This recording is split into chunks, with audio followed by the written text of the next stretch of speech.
Salut, je suis Priscilla, la sœur que tu n'as jamais eue.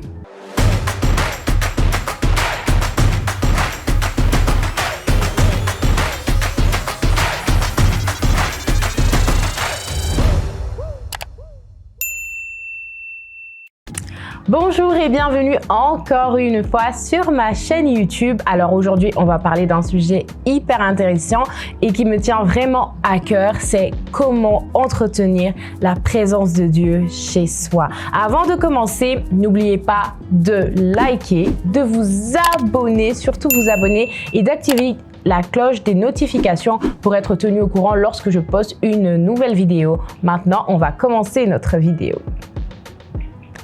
Alors, premièrement, j'aimerais dire ceci. Tous les conseils que je vais vous donner, ce sont des conseils que j'ai reçus de la part du Seigneur au fur et à mesure en fait de la vie et de ma marche avec lui. Et ces petits conseils que j'ai moi-même appliqués et que je continue d'appliquer au quotidien, je voulais aussi vous les partager parce que je vois les fruits de la présence de Dieu dans ma maison, dans mon foyer, dans mon couple. Et j'aimerais bien partager aussi quelques petits secrets que le Seigneur m'a donnés. Premièrement, une chose importante à faire, même si ça peut paraître ridicule au début, c'est de nommer sa maison. Nomme ta maison. Lorsque tu reçois un bien, lorsque tu vas louer un appartement, une maison ou lorsque tu achètes un bien, je te conseille de nommer cette maison. Pourquoi nommer cette maison? Parce qu'en donnant un nom à cette maison, c'est comme si tu es en train d'attirer les choses qui sont rattachées à ce nom-là dans ton foyer et dans ta maison. Je vais vous donner un exemple. Moi, lorsque mon mari et moi, on s'est mariés, on avait donc notre nouvel appartement dans lequel on est parti vivre. Et donc, on a prié et je sais pas pourquoi, quand je me suis mise à prier, j'ai appelé cette maison la présence de Dieu. Et je vous promets que quand on était là, pendant tout notre séjour dans cet appartement-là, parce que voilà, aujourd'hui, on a déménagé entre-temps, pendant tout notre séjour dans cette maison-là, la présence de Dieu, elle était palpable. La présence de Dieu était vraiment réelle. Et il y avait des invités, lorsqu'on recevait, il y avait des gens qui nous disaient « je sens la présence de Dieu ici ». Il y a des gens qui nous disaient « on sent qu'ici, c'est une maison où on prie ». Oui, parce que dans la prière, j'avais nommé cette maison et j'avais déclaré que tout ce qui était rattaché à la présence de Dieu devait également être visible dans ma maison. Alors c'est le premier conseil que je peux vous donner, c'est de nommer votre maison. Ça peut être la grâce de Dieu, ça peut être le miracle, ça peut être un verset biblique, peu importe. Mais qu'est-ce que vous voulez voir dans votre maison? Nous n'avons pas envie d'avoir des foyers où il y a tout le temps des pleurs, des querelles, des maladies, il y a des malheurs, malheur sur malheur. Non, nous voulons des maisons où le Seigneur a vraiment sa place et où tous les bienfaits qui sont rattachés aux enfants de Dieu sont vécus dans nos maisons. Voilà le premier conseil que je pouvais vous donner. Ensuite, le deuxième conseil, lorsque vous vous installez dans votre appartement, juste avant de vous installer, ayez l'habitude de prier. Surtout si c'était un appartement où il y avait déjà des gens qui vivaient avant, vous ne connaissez pas l'état d'âme des personnes qui vivaient là-bas, vous ne connaissez pas les pratiques, les sacrifices qu'ils ont pu faire, toutes les habitudes en fait de cette famille-là, de ces personnes-là qui ont pu vivre avant vous, vous ne savez pas. Alors, pour venir marquer votre territoire, il est important de s'imposer spirituellement, d'imposer la ligne de conduite de votre maison, de votre foyer dans la prière. Faites des déclarations. Déclarez les choses que vous avez envie de voir dans votre maison. Dites que dans votre maison, ce sera une maison de paix. Il n'y aura pas de querelle, il n'y aura pas de dispute. Ou même si on peut se disputer, mais ce ne sera pas une maison où on va se battre, où on va s'insulter, où il y aura je ne sais quoi. Vraiment des œuvres qui sont diaboliques. Dans cette maison-là, vous allez servir le Seigneur. Déclarez que c'est une maison de prière. Déclarez que c'est pas une maison où les enfants tombent tout le temps malades, où il y a des problèmes de santé, il y a des problèmes, non, déclarez toutes ces choses. Vous savez, je vais toujours vous parler de mon expérience. Lorsqu'on a aménagé dans notre nouvel appartement, je ne savais pas pourquoi avant qu'on y entre, je crois que c'était une semaine avant, je me voyais en train de prier dans cette maison.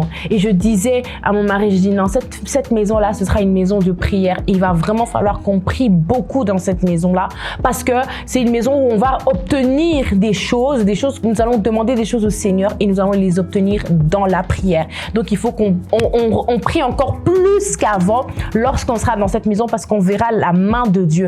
Et je vous promets que lorsqu'on est arrivé dans cette maison-là, j'étais encore enceinte.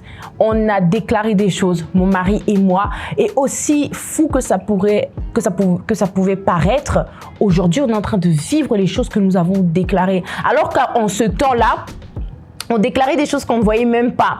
Donc, il n'y avait même pas la couleur de ces choses-là. Mais aujourd'hui, on est en train de les vivre. Et je sais que dans le monde des esprits, ça avait fait quelque chose, ça avait bougé quelque chose.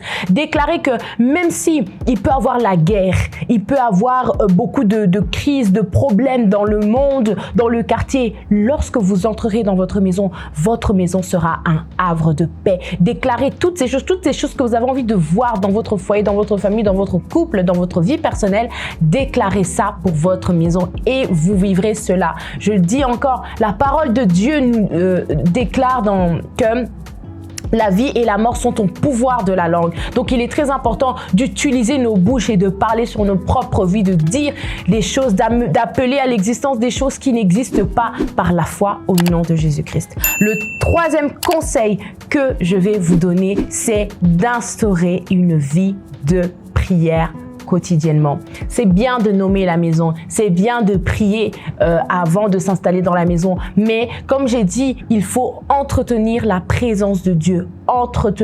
Il faut entretenir de la même manière qu'on nettoie la maison. Lorsque vous entrez dans votre appartement ou dans votre maison, vous ne nettoyez pas ça simplement une fois, vous le faites quotidiennement, vous le faites régulièrement. Alors moi, je vais vous demander aussi de prier quotidiennement, instaurer un culte de famille. Et pour que vous puissiez être discipliné et constant dans cette démarche, il va falloir absolument définir un lieu précis dans lequel vous allez prier. Est-ce que vous allez prier dans une chambre? Est-ce que vous allez prier au salon? Ou est-ce que vous allez prier? C'est important de définir un lieu précis. Ensuite, ayez une heure aussi précise, que ce soit votre rendez-vous avec le Seigneur. Moi, c'est une habitude que notre maman nous avait inculquée. C'est qu'on priait tous les jours à une certaine heure. Et en fait, grâce au Seigneur, aujourd'hui, dans ma maison aussi, c'est quelque chose que j'ai apporté. Mon mari aussi, il a grandi comme ça. Sa mère leur imposait de se réveiller à une certaine heure pour pouvoir prier, et c'était comme ça tous les jours. Et la même chose qu'il a eu chez lui, quand on s'est marié, on a aussi instauré ça dans notre famille. C'est important pour pouvoir rester unis dans la prière, continuer de maintenir la présence de Dieu chez soi, parce que si vous ne parlez pas au Seigneur, si vous ne le calculez pas, comment voulez-vous aussi qu'il soit dans votre maison? Laissez-le demeurer chez vous et vous verrez les bienfaits de sa présence dans vos vies. Ensuite, quatrième conseil, privilégier les chants religieux. Moi, en tant qu'enfant de Dieu, personnellement, je n'écoute qu'exclusivement les chansons chrétiennes, les chansons qui me rapprochent du Seigneur, des chansons qui me poussent dans la présence de Dieu, qui me poussent à adorer, à prier, à me réjouir aussi dans le Seigneur. Et je vous promets, les amis, lorsqu'un chant est inspiré de Dieu, toute l'atmosphère peut changer. Je peux même vous raconter quelque chose. C'était avant un examen. Je me souviens, j'étais partie chez une collègue, dans son cote. Et dans son code, bon, il y a plusieurs personnes qui y vivaient, hein. Et moi, en fait, je l'attendais. Elle était en train de s'apprêter pour qu'on aille passer notre examen. Et donc, moi, je l'attendais et j'étais genre dans le salon. Et j'étais toute seule. Et j'ai mis un chant que j'aime beaucoup, une adoration. Et j'ai commencé à chanter. Et du coup, la sœur de mon amie, qui est aussi mon amie, enfin, elle est son sœur et moi, je suis l'amie de ses sœurs, de ces deux filles qui sont sœurs, elle est entrée et elle était à peine au couloir. Moi, j'étais au salon. Elle a ouvert la porte, elle a fermé la porte et elle était au hall d'entrée, quoi. Et elle a dit, waouh, il y a la présence de Dieu ici.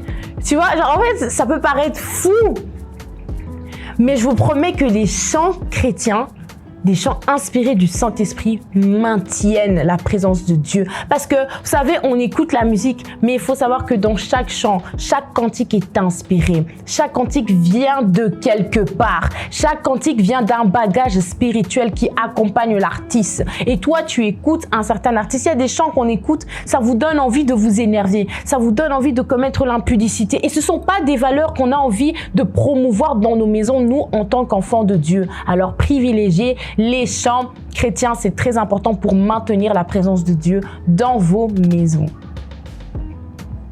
5e conseil, faites une charte de règles à respecter dans vos maisons. Ça aussi, c'est un point très important. Vous pouvez, et ça c'est ce qu'on a fait chez nous, vous pouvez l'imprimer et l'encadrer et mettre ça dans un mur et vous écrivez vraiment des règles à respecter. Ça peut être vraiment n'importe quoi, ça peut être nous dans cette maison, on est des chrétiens, nous on croit en Dieu, nous dans cette maison on est polis, nous on ne s'insulte pas, nous on s'aime, nous on ne dort pas fâché. Ça peut être plein de choses, peu importe, mais vraiment que ce soit des règles, une conduite en fait que vous êtes en train de vous imposer à vous-même en tant que responsable de maison, que ce soit maman, papa, mais aussi pour que vous puissiez léguer cela à vos enfants, mais aussi et encore plus aux personnes extérieures de la maison lorsqu'ils viendront vous rendre visite. Parce que surtout si vous mettez ça à un endroit stratégique, lorsqu'ils verront cette charte-là, ça va un peu conditionner leur attitude dans votre maison. C'est comme ça, vous allez voir, il y a certaines personnes, et ça, c'est un truc qu'on a noté en fait chez nous, on a écrit « Chez nous, on ne critique pas ».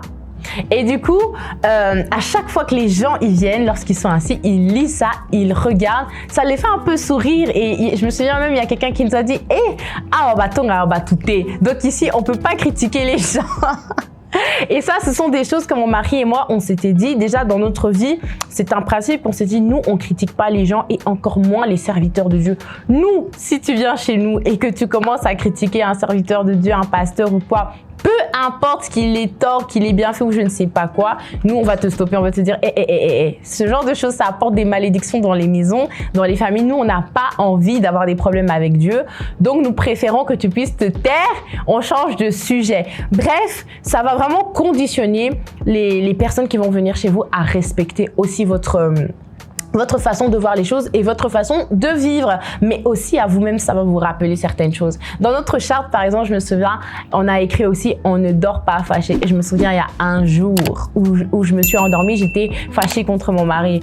Et je me souviens, j'étais dérangée, j'étais vraiment dérangée et je faisais que me rappeler de cette charte. J'ai dit « Mais non, on s'était dit qu'on ne peut pas dormir fâché ». Vous savez, je me suis réveillée à 4 heures du matin pour aller parler à mon mari.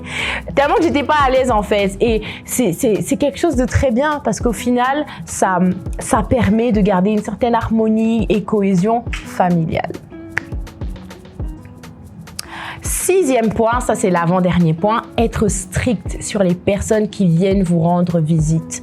Il faut savoir une chose, c'est que chaque personne qui vient dans votre maison, elle vient avec son bagage, elle vient avec ses expériences, elle vient avec sa personnalité, son caractère, avec ses esprits, donc avec sa manière d'être, sa manière de penser. Et il y a des personnes, lorsqu'elles viennent chez vous, elles sont là, tantôt j'ai donné l'exemple de critiquer, elles sont là, elles aiment critiquer, elles aiment parler des autres. Il y a des personnes, elles viennent chez vous, elles sont porteurs de mauvaises nouvelles. Elles vont toujours vous dire, oh tu sais, telle personne est morte, oh tu sais, telle personne a fait ceci, telle personne est malade, telle personne a fait un accident. Donc en fait, tout ce qu'elle dit, tout ce qui sort de sa bouche, ça rend triste. Ce sont des sujets de conversation qui sont, oui, certes vrais et réels, mais qui poussent toujours à la tristesse. Il y a des personnes qui sont comme ça. Il y a des personnes aussi, lorsqu'elles viennent avec des mauvais conseils et leurs conseils vont causer du trouble dans votre foyer, dans votre maison et dans votre couple. Mais c'est pas ce que nous, on a envie de vivre dans nos maisons en tant qu'enfants de Dieu. Alors, lorsqu'une personne vient te rendre visite, il faut d'abord que tu connaisses un peu cette personne, que tu te dises, ok,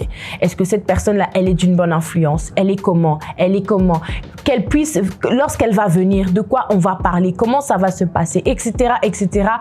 Et c'est à toi de décider de qui vient chez toi. Si tu n'as pas envie que les gens viennent chez toi, ils n'ont pas à venir chez toi. Et d'ailleurs, c'est pas tout le monde qui peut venir chez toi. C'est pas tout le monde qui peut connaître ton adresse. Il y a des personnes, lorsque vous vous rencontrez, ça reste à l'école, ça se termine là. Il y a des personnes, vous pouvez vous rencontrer au restaurant. Il y a des personnes, vous vous rencontrez seulement dans des lieux publics et c'est fini. Mais il y a aussi des personnes qui font partie un peu plus de votre intimité et vous les accueillez chez vous à la maison. Vous pouvez les accueillir chez vous à la maison. Et toujours dans la même lignée, veillez vraiment sur les personnes aussi qui viennent dormir chez vous. C'est pas n'importe qui peut venir dormir chez vous, même si c'est un parent, même si c'est n'importe qui. Faites très attention concernant les personnes qui viennent dormir chez vous. Évitez aussi les choses de « Oh, telle personne vient de je ne sais où ». Vous ne connaissez pas son état d'âme, vous ne savez pas qui elle est. Et elle dort dans la chambre de vos enfants. Ça aussi, ça peut être très dangereux. Je ne suis pas en train de vous encourager à être méfiant. Non, je vous invite à la prudence. On est dans les temps de la fin. Il se passe plein de choses. Il y a beaucoup de réalités spirituelles. Moi, j'ai vécu ce genre de choses. C'est pour ça que j'en parle. C'est qu'il faut faire très attention et il faut faire preuve de discernement lorsque vous accueillez des gens chez vous. Dernier conseil qui joint le précédent conseil, c'est de prier avant de commencer à discuter avec vos invités. Mettez ce moment dans la présence de Dieu afin que toute énergie négative, tout esprit qui ne confesse pas le nom de Jésus soit soumis sous l'autorité et à l'obéissance du Seigneur Jésus-Christ. Voilà, c'est la fin de cette vidéo. J'espère qu'elle vous aura vraiment plu. Tous ces conseils que moi je suis en train de vous donner, encore une fois, ce sont des conseils que moi-même je suis en train de faire dans ma vie et je vois vraiment la différence. Lorsque je vais dans des maisons, lorsque je vais dans des familles, je suis très heureuse de ce que je suis en train de construire dans mon mariage, dans mon foyer, parce que je me dis, ah oui, chez moi, c'est pas comme ça. Chez moi, c'est différent. Vous savez, des fois, on a tendance à envier les autres. On a tendance à envier, oh là-bas, ils sont comme ça. Mais moi, vraiment, je n'envie pas. Et je suis très fière des enseignements que le Seigneur nous a donnés pour pouvoir construire, bâtir petit à petit, lentement mais sûrement notre foyer. En tout cas, n'hésitez pas à vous abonner, à liker et aussi à commenter. J'aimerais savoir aussi ce que vous pensez de ce que j'ai dit, des conseils que je vous ai donnés. Et si vous avez d'autres conseils aussi à donner, n'hésitez pas à les partager. On est tous ensemble pour justement s'entraider. Moi aussi, j'ai beaucoup à apprendre de vous. En tout cas, on se voit la semaine prochaine pour une nouvelle vidéo. Bye bye!